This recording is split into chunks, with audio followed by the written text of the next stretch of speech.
All right, welcome everyone to Tech Tuesday here on Northwest Digital News. Our longtime tech guru, Harry Brelsford from SMB Nation, there on your left, Kevin Hunter here in the center, and Kyle Torgerson making all the tech happen on today's show. So we're going to talk about CES 2019. That is the Consumer Electronics Show going on down in Vegas. It started earlier this morning, didn't it, Harry, or was it yesterday? Work was on Sunday. Okay, started on Sunday. Okay, all right. Yeah. You were muted there for just a second, but we got that fixed. My bad. Oh, okay. Well, no, let me repeat. The press announcements and press activity was like on Sunday night, and then the show started yesterday for the working man and woman. Gotcha. Okay, so just for the benefit of our viewers, CES will attract around 180,000 people this year from 150 countries, and there's 4,500 tech vendors there on that floor. This is huge. And you know what's interesting is it's broken up into Tech East, Tech West, Tech South, and it's in all these different hotels down in that area. I was just looking at the list of hotels like where that accommodate that many vendors, and you got to get in your car and drive to go to these various locations. Hours of commuting. I went 9 years ago, and it's a logistical nightmare. Oh. So I just have to share a couple. We're going to go into some specific things that Harry, you have lined up here already, but I just wanted to mention just a few things because there's some really cool announcements coming out of CES 2019 this year. Samsung was talking about a 98-inch screen in 8K resolution. Of course, it interacts with all your voice devices and etc. So some neat things with regards to screens, and this 8K will be available all the way down to a 65-inch screen. So who knows what that's going to cost, but I'm sure it's a nice little bundle at the moment. We're not talking about phones, right? We're talking about TV screens that go on, and they're known as QLED. Is the new technology, and then some software and cameras now being put into cars, so they recognize the face of the person who enters the vehicle and will change your seat adjustments and your stereo back to what you had, and like all kinds of interesting, funky things there, and a lot they're announcing with regard to just driving safety. So awareness of vehicles around you. If your vehicle leaves a lane, it alerts the driver, so that you yourself are driving safer. Just all kinds of interesting things like that. And I don't think there's anything that this technology isn't touching in the way of changes and impacts on our human lives. So I say that because there seems to be emerging all of this tech life out there with regard to robots and AI and everything else. So, well, every year, and what's interesting, Kevin, is the analysts, the wiser minds out there, have actually pegged this as an off year at CES, right? They've kind of identified there's no blockbuster announcements, if you will, so it's sort of a meh year. And the fact that there's so much activity and why don't we call it a rebuilding year, to use the NFL metaphor, it just shows how robust the tech sector is. I would offer every year there's gizmos and gadgets at CES that are unbelievable. Well, talking about gizmos and gadgets, let's start with the smart suitcase that follows you around. When I saw this, Harry, I thought of you, Mr. World Traveler, getting around. Maybe you want a suitcase that follows you. I don't know.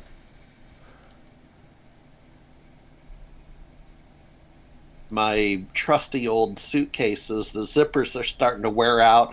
They put on a lot of miles. And I do like some of the suitcases that have the onboard charging and stuff. You can plug your USB in. Those, you see those already. The smart suitcase, has a built-in GPS and sends alerts on a phone if your suitcase goes missing in action.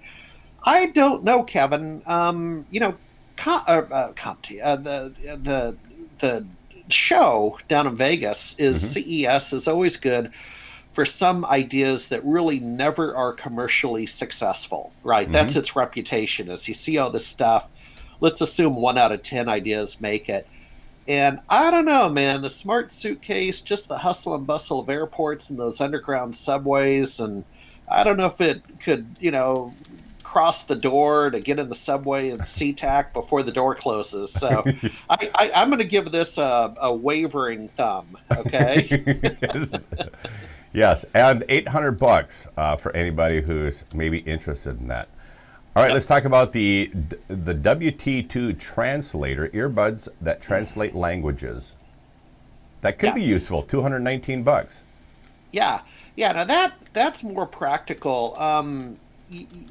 Back in the day when I was hitting the road even harder overseas for some tours, and I was in Turkey, Istanbul, Turkey, which is a very interesting country to begin with, but the very few people speak English. Mm-hmm. And so I literally had my laptop down at the front desk of the hotel typing in what I wanted to say in America and had Google Translate, bring it up on the screen in the appropriate language, the Turkish language. And then I showed the laptop to the clerk at the hotel and she understood what I was saying.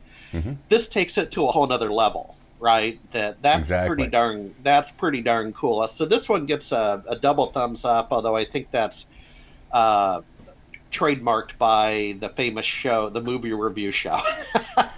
See, I know someone in my family, my wife's uncle Pete Kieber, give him a little plug. Pete travels around the world.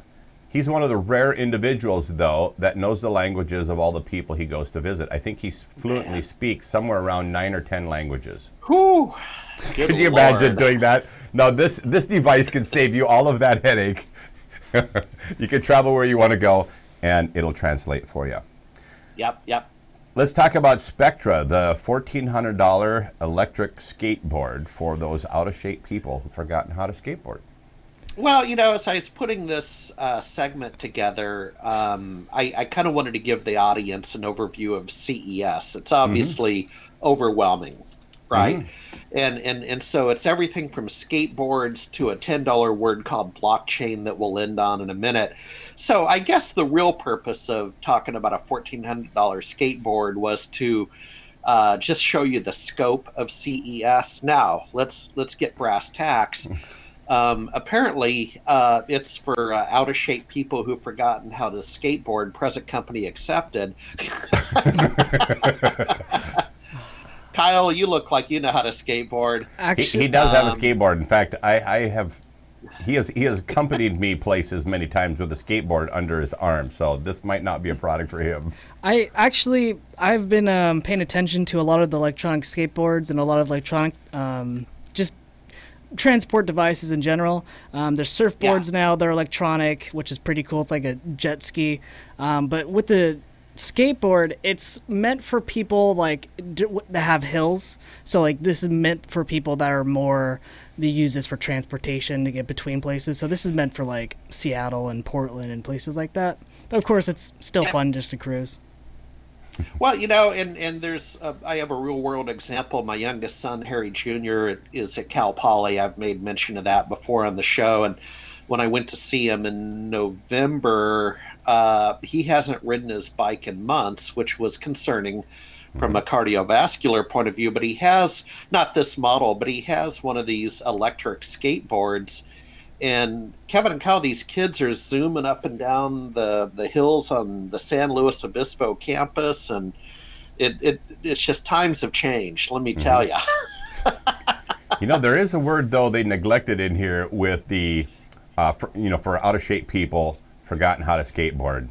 There is one word in here that they need to mention. This has to be people who can actually balance. Yeah. Which I recognized years ago when I worked with Rollerblade, an inline skate company. I mean, a lot of the people who wished they could skate couldn't skate because they couldn't balance. I could see skateboards being the exact same issue. And there's truth to humor there, if you will, that over the holidays we visited my father-in-law, mid-'80s, retirement home in Denver, Colorado. And, he skied up until 10 years ago. He biked up until 10 years ago. Kevin, the main thing, I believe he had a mini stroke along the way, lost his balance. Lost his balance, can't ride a bicycle or ski. So there you are. He's out on the skateboard. All right. The High Mirror, Amazon Alexa built in, basically a computer screen where you can see yourself. You know, I have a computer screen out in front of me, and I can see myself right now. Oh, hey, look, I'm there. But that might be the benefit of a camera. Yeah, you know, I mean, in the category of gizmos and gadgets, I mean, everybody likes sizzle on the steak, right? So this is just kind of sizzle it's a, you know, mirror on the wall.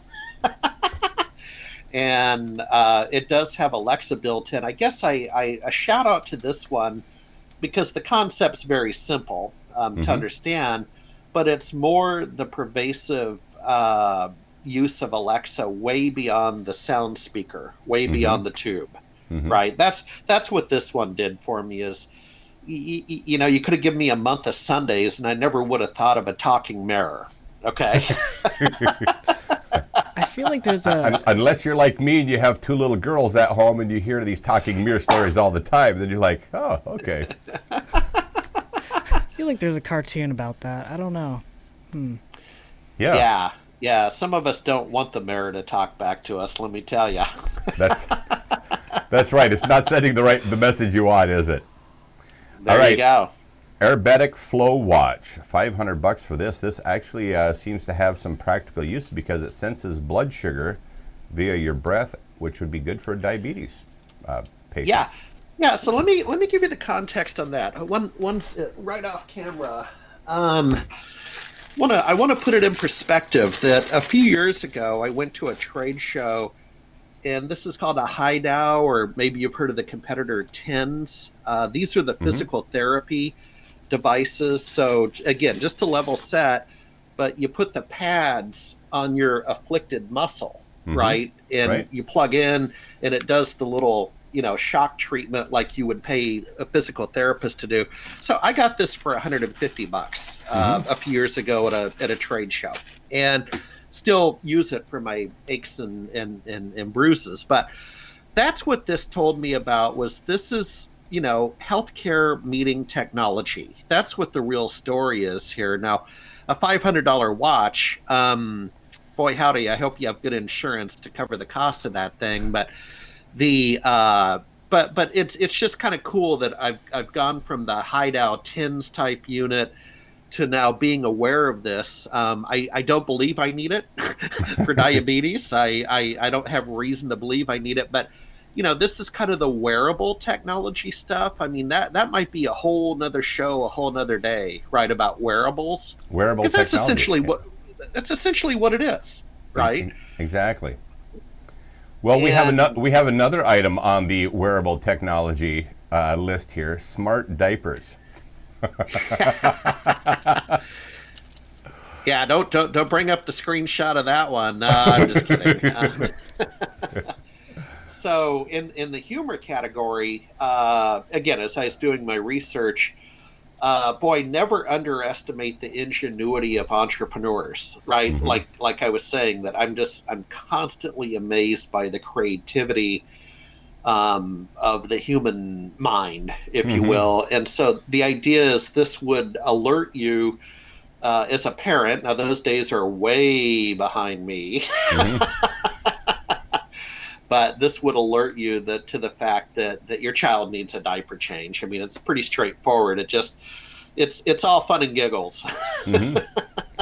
Exactly. Well, there's a lot of gizmos and gadgets at CES 2019. I mentioned the 8K TVs. Is there anything that you want to touch on with regard to either the 5G coming out, AI, any of that? Well, you know, and I think I've alluded to on past shows, I'm a little burned out on AI because I've done a big data startup and it was called machine learning. And I'm just going to put that over here for a month or two. I'm burned out on the overuse of the term AI, seriously. Yep. But now 5G is for real. In the analyst, and I guess I count myself amongst them. Now this is where we're going to see some movement at CES this year. Again, not a banner year, but 5G is a very real conversation because it and it's a show for another day to double click into it, but suffice it to say it changes everything, right? Mm-hmm. That, man, if you're getting gigabyte speeds over your phone, it's kind of like, why do I need Comcast? Why do I need Spectrum, right? Why do I need Time Warner? I'll just stream my movies and use WiDi or some kind of Chromecast, Yeah. to output to my TV. Mm-hmm. Why do I need a PBX system? It's all 5G is the real deal. So a tip of the hat to a serious topic at CES on 5G. Gentlemen, the challenge is again, it's still, I would argue it's still in the laboratory, despite the TV commercials you see on 5G. We're a little ways out from it. But in 2 years, a friend of mine in telecom said it's going to be another nuclear winter in telecom in a couple years. I'm going to retire. I'm getting out. When you talk about 5G and the benefits of, its connectivity and how fast it is, I'm just really quite surprised by how many areas of our country, in terms of typical connections to even to the internet. We have one of our news providers that's out of Northern California, and her upload speed is like 0.24, and her download is like 2.5. I thought the internet at a place here north of our location that I hooked up was bad when it was like 0.4 megabytes per second on upload, and it was around 5 on download. So I was like, that's slow enough. And then we run into somebody who actually has even slower internet. So yeah, and think of it this way. I actually did some work in the broadband area, offering my free advice, but I made mention I grew up in Alaska, and Alaska is a funny state. At the end of the day, they have money from the oil reserves, but they have a huge challenge with broadband connectivity, right? To connect all the villages and all this, and and right now they're using those dish to dish. What's that technology? Microwave technology, I believe, or line of sight. So you have to hop over these mountains to get to the village. And 5G is a game changer for Alaska, right? Because it's not realistic to lay cable. That's right. Across the tundra. And so I'll end on, I promised to end on blockchain. So yes, again, just to put it in perspective, folks, CES has got it all. You got smart diapers and smart skateboards all the way up to blockchain. So there was an announcement today about, an individual, and, press releases are what they are, but, the world's simplest and fastest blockchain. And that's a whole nother show we need to do soon, but think of it as a public ledger. Kevin, back when, I suspect part of your career, certainly part of mine, but do you remember EDI, electronic data interface? Yes. Where a Boeing vendor could connect directly to Boeing and transact, right? That's for today's purposes, that's kind of what it is. Yes. But it's interesting to me. The first word in CES is consumer, and blockchain is not a consumer topic, brother. That's a thinking man's sport. Exactly. So I can't top that one. Diapers to blockchain. Now you know what I know. All right. Well, thanks to everybody who joined us here on Tech Tuesday, keeping you up to speed on what's happening in the world of tech. Well, a lot going on at CES 2019, so check it out online. Thanks to everybody who joined us here on Instagram, on Twitch TV, on Patreon, on YouTube, and of course our Facebook pages. And thanks to Harry Brelsford from SMB Nation for joining us here on Northwest Asia News. Thanks to everybody who joined us here on the broadcast. On behalf of myself, Kevin Hunter, Kyle Torgerson, and again, Harry Brelsford. Till next time, take care.